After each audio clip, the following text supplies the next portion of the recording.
եւ 1000 տարվա հեռանկարը կախված է նաեւ մեր գիտակցման հետ, որ մենք պետք է մեր միջավայրում առանց կողմնակի օգնության ապրելու հնարավորություն ունենանք եւ հմտություն ձեռք բերենք։ Ես ձեզ ուրիշ բան էլ ասեմ։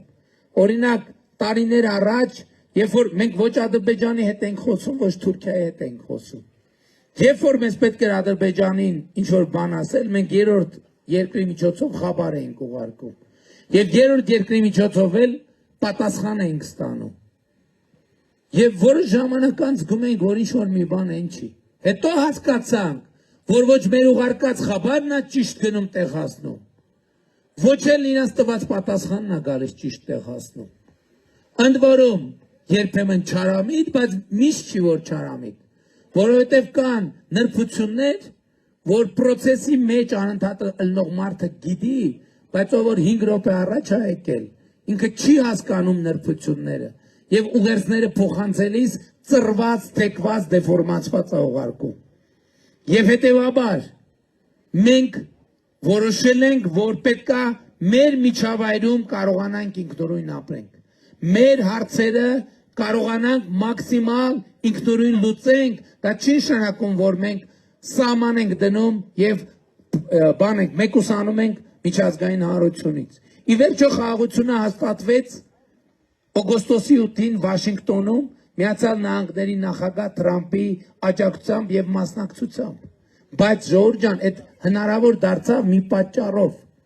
2025 թվականի մարտի վերջին Հայաստանն ու Ադրբեջանը հայտարարեցին, որ ավարտել են բանակցությունները խաղաղության համաձայնագրի տեքստի շուրջ համաձայնությամբ, այսինքն մենք արդեն համաձայնեցված տեքստ ունեինք, որը պատրաստ էր ստորագրման։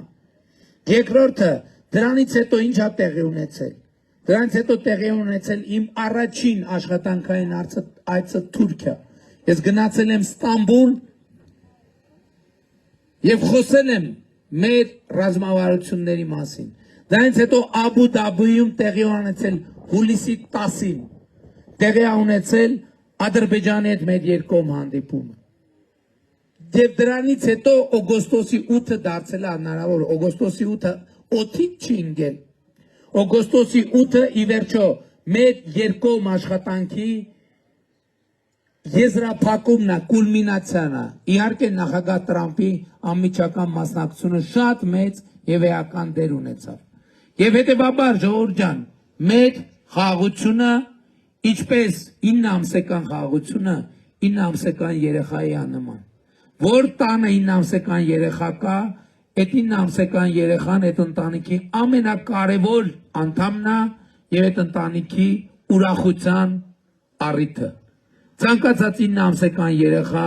ինչ խնդրեմ էլ լինի տան ընտանիքում, բերկրանք եւ ուրախություն է պատճառում։ Բայց 9 ամսեկան խաղաղությունը 9 ամսեկան երեխայի հետ ունի եւս մեկ ընդհանրություն։ Եթե մենք իր նկատմամբ խնամք չտանենք, ինքը չի ապրի պարզապես։